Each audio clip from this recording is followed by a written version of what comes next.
난이도가 많이 필요합니다. 위험도도 많이 따릅니다. 이 수술은 쉽게 접근하지 못합니다.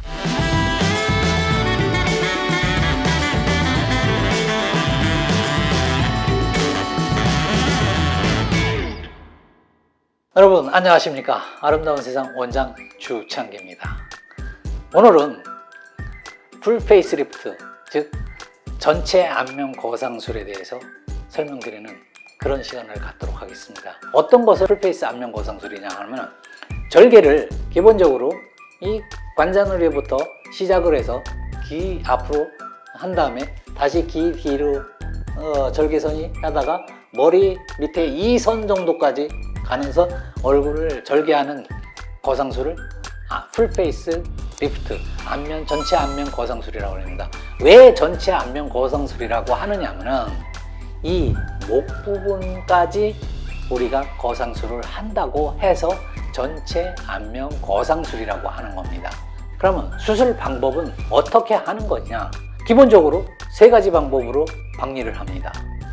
첫 번째가 피부층을 박리를 하는 방법이 있고, 두 번째가 스마스층을 박리하는 방법이 있고, 세 번째가 스마스층 밑에 근육층으로 박리하는 방법, 세 가지가 있습니다. 그러면 차이점은 뭐냐면, 이 피부를 당기는 방법은 아무래도 겉에 피부만 당기다 보면 속에 있는 조직들, 스마스층도 있고 지방층도 있고 그 밑에 근육층도 있고 이런 층까지 당기는데 아무래도 효과가 떨어질 수밖에 없습니다. 그래서 이 부분은 현재 많은 병원에서도 실시하지 않고, 저희 병원에서도 이런 방법은 실시를 하지 않고 있습니다. 그러면은 스마스 거상술, 여러분들이 알아보셨다면 알겠지만은 모든 병원에서 대부분 이 방법을 쓰고 있습니다. 스마스층을 박리하는 방법, 즉 스마스층을 당기는 방법입니다. 귀 앞 이렇게 절개를 하다 보면 우리가 가장 첫 번째 만나는 층이 피부층을 만나고, 피부층 밑에 지방층을 만나게 됩니다. 지방층 바로 밑에 만나는 것이 이 스마스층입니다. 스마스층은 약간 이 다른 조직에 비해서 굉장히 질깁니다. 질긴 층이기 때문에 이 층을, 스마스층을 당겨서 해주면 피부층은 자동적으로 당겨서 올라옵니다. 그렇기 때문에 피부층을 당기는 방법보다 한 단계 발전된 방법이라고 보면 분명히 맞습니다. 그래서 스마스층을 당겨서 스마스층 자체를 좀 줄여주고, 그리고 피부층을 남는 여분의 피부를 잘라내서 수술하는 방법이 스마스 거상술입니다. 이 스마스층은 얼굴에서 어떤 역할을 하냐면은 피부층과 속에 있는 층을 단단하게 고정시키는 역할을 하고 있다고 보시면 됩니다. 이 층이 얼굴 표정하고도 관계 있고, 아니면 이 피부의 처짐과도 관계가 있고, 여러 가지 역할을 하고 있습니다. 스마스층이.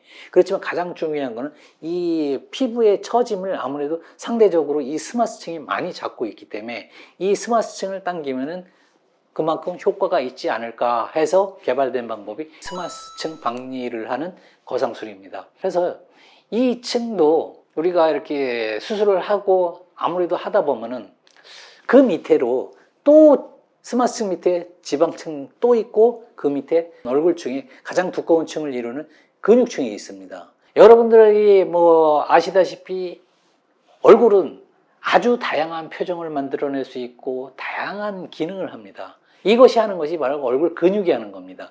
그렇기 때문에 근육이 아주 많이 분포되어 있고, 많은 종류의 근육과 많은 양의 근육으로 구성되고 있습니다.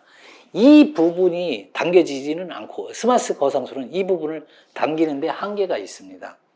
그래서 다음 단계로 하는 것이 바로 딥플레인 거상술입니다. 딥플레인 거상술은 스마스층을 박리한 다음에 대략 광대뼈 부분입니다. 광대뼈 끝나는 부분, 이 끝나는 부분으로 해갖고 이 턱에 이 끝 바로 앵글이 있습니다. 이 앵글 각, 이 광대라고 이 만나는 각선을 이렇게 스마스층을 절제를 합니다. 바로 이게 아주 중요한 포인트인데, 여기서 이렇게 절개를 하면은 이 신경 손상을 피할 수가 있습니다. 그래서 그 밑에 층으로 다시 박리를 하고 들어갑니다. 그러게 되면은 이 밑에 있는 근육층을 우리가 당겨줄 수 있는 그런 여건이 마련되는 겁니다. 제가 한번 다시 한번 그림을 한번 여러분들한테 보여드리면은 속에 있는 근육층을 박리를 해갖고 이 근육층 밑에도 여러 유지인대가 이렇게 꽉 잡고 있습니다. 이거를 또 다 끊어놓고 하면은 아무래도 이 근육층까지 줄여줄 수가 있는 겁니다. 그러나 여기서 중요한 의문점이 생기지 않나요? 굳이 왜 근육층까지 박리를 하느냐? 스마스층을 박리하면서 거기에 유지인대는 이미 또 다 끊습니다. 저희가 박리를 할 때. 근데 그 밑에 층에도 또 유지인대는 다 있습니다. 유지인대는 모든 조직을 층을 서로 위아래로 잡아놓고 있습니다. 그렇기 때문에 그 층이 하나처럼 이렇게 우리가 움직였을 때 하나처럼 움직이게 될 수 있는 게 바로 유지인대 때문입니다. 그래서 그 층을 다시 유지인대를 다 끊고 이 근육층을 줄여주게 되면은 아무래도 여기서 우리가 줄일 수 있는 근육의 이 양이 한 보통 1.5cm에서 2cm 정도 줄여주게 됩니다. 이게 되면 얼굴이 굉장히 자유롭게 움직입니다. 이 박리를 하게 되면. 그래서 이 자유롭게 움직이는 근육을 줄여주게 되면은 어떤 현상이 나면 굉장히 수술 후에 자연스러운 결과를 낼 수 있습니다. 그리고 스마스층을 당긴 것보다 훨씬 더 리프팅 효과가 좋고 훨씬 더 자연스럽습니다. 그래서 이 딥플레인 거상술을 실시하게 되는 겁니다. 거상술이라는 것은 처음 미국에서 한국으로 들어온 수술법입니다. 피부를 당기는 거상술은 누가 언제 실시했는지 정확하게 알 수 없습니다. 그렇지만은 이 스마스 거상술은 이 한국에 소개된 게 미국에 있는 이 함나 선생이 집필한 리티덱톰이라는 아마 교과서가 있습니다. 그 책을 보고 한국에서 대부분 그 수술법을 배우고 익히게 됩니다.